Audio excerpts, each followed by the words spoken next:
We've covered some of the history of the Manx Grand Prix without ever really focusing on the lap time, so let's start today with a look back at exactly that.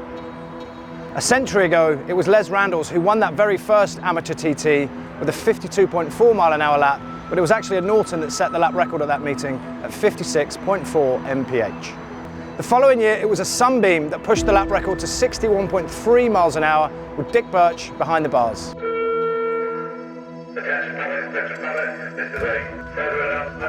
I found it interesting while I was researching to discover that that tannoy system was here 100 years ago. But the commentators, the guys doing my job back then, refused to mention the name, make or model of the bikes that the guys were riding. When questioned, the officials stated that these races were for the men and they didn't care what machines they rode. By 1930, the senior lap record had been pushed to 71.13 miles an hour by E. Merrill on his Rudge. The dominance of the Nortons began to shine through at the Manx Grand Prix in the 30s, and in the lead up to World War II, it was Ken Bills who'd taken that lap record to 86.31 miles an hour in 1938. I'm going to stick with the subject of war for one simple fact, and it's a couple of lines that I found in this ace book, published in 1959. It's got nothing but gold in it. It's all about Manx Grand Prix history. Listen to this. International affairs were quite naturally an overshadowing factor of the 1938 meeting, when the majority of the civilian population were being fitted for gas masks or checking up on their air raid shelters. Then, with a complete disregard for the Manx Motorcycle Club and the Manx Grand Prix, Britain, France and Germany decided to hold a much bigger and bloodier meeting, and a lengthier one. It's a good book. Day 4 of this centenary Manx Grand Prix is going to be a busy one. The contingency road closure has been activated, so we're closed from lunchtime until mid-afternoon, and then we've got this evening's scheduled qualifying session to get through as well. We've had history, we've got sunshine, let's see what today brings.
So one guy who always quietly goes about his business is this man, Mr. Rob Hodson.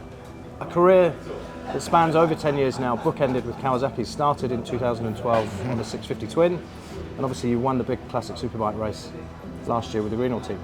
Yeah, it's been a great, if you could call it a career, at the Manx Grand Prix. We love coming, really enjoy the event, and like you say, it started with the Kawasaki 650, and we had our last success on, well, we had one in 2015, that was a Kawasaki, and last year as well. So it's been, yeah, we loved it so far.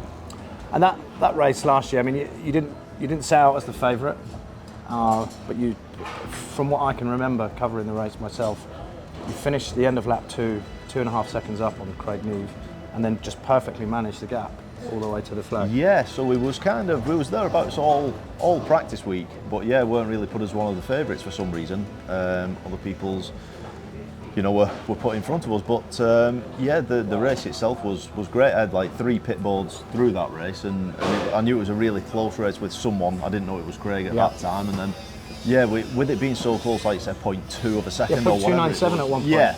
So with it being that, I sort of got a move on over the mountain that particular lap and stretch probably 4 seconds, something like that, which is a bit of a risk, things can go wrong and stuff like that, but with it being so close, I thought any little advantage we can get is, that's what we need to do. So yeah, it works out right. Unfortunately for Craig, he broke down and I didn't, but that's the nature of the mountain course. Yeah, and I think, your performance at the TT this year, joining the 130 mile an hour club, I think you're the latest or newest member of that club. It shows that you've got the speed, clearly, but doing what you did last year on the classic superbike shows that you seem to be able to strike this perfect balance between pace and mechanical sympathy. Yeah, which is really important, more so on these classic superbikes. You need to be fast, but a bit sympathetic. You can't be on the rev limiter every gear and things like that. So you do have to be a touch careful. And yeah, same goes for the modern bikes as well. The SMT racing team and Greenall Racing put some great bikes together, but you still just have to have that little bit of mindfulness that you can't be, like say, on the rev limiter and banging gears down everywhere. You've got to just watch your rev counter and treat it like an old lady, really. But speaking of the Greenall family, I managed to talk Angus into getting on the radio earlier on. I don't think he's into that kind of stuff at all, is he? Yeah. He gave us a really good history of the bike that Brian McCormack's riding, and that kind of family feel that you get in here is evident. I think probably more so than any of the other teams. Yeah, it's been great. We've been the Greenall team have been with us as part of SMT Racing through the TT as well. So we've been as one for all year really, and obviously it is Greenall Racing when we get to the classic TT with the classic superbikes. So yeah, doing everything together all year, it's brought a bond together, which it really helps when you're on circuit. If everyone's in it for the right reason, to make me and whichever bike it is faster. Yeah. So as well as the other lads, Brian and Derek, they're the same with them, but to have everyone close together and really getting on. The team's not just based around one person, someone making it about themselves or whatever, and it's all they want the best for the rider. Yeah. We sit down and eat together and things like that, and have a drink together and have the crack, and it all helps. It does, as mad as it is, it does help when you get on track. Yeah. On days like this where rain has clearly stopped play, there's always something to do on the bikes. But what do you do when you can't go out and ride when it's lashing down like it these lot will say as little as possible, but there's always something to do, whether you're talking to people or it could be sponsors or whatever it may be, there's always something to do. We work with Manx Suspension, so Richard's been round and he's discussed ideas on how to improve my bike. We're not a million miles off, but there's always something you can kind of just perfect a little bit better. Yeah.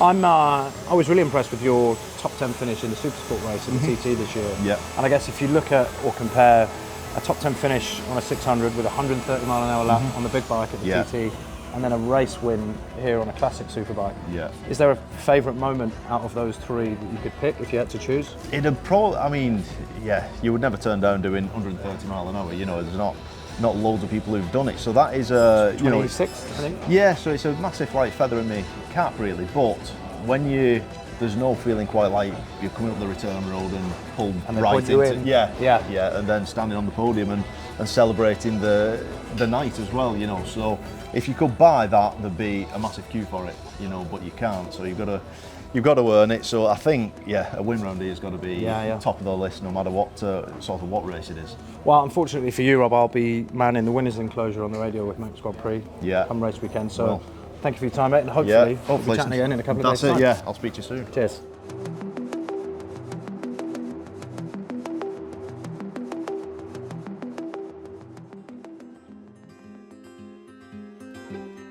I enjoyed that chat with Rob Hodson. I said in the piece that he's quite a chilled guy who just kind of goes about his business, and he really does. I hadn't really spent all that much time with him until today, and it was quite refreshing to find somebody who is as capable as he clearly is here, but doesn't feel the need to scream and shout about it. Unlike me, however, who in the opener of this show said that we had sunshine all day and everything was going to be amazing. Obviously, as soon as I said that, everything changed and it rained. The 2 sessions that we were scheduled to have today became 1, and if you're wondering why I'm sat in an office, it's because I wanted to show you this chair that I'm sat in right now. It's the clerk of the course. This is where the decision is made. This is where all the decisions are made.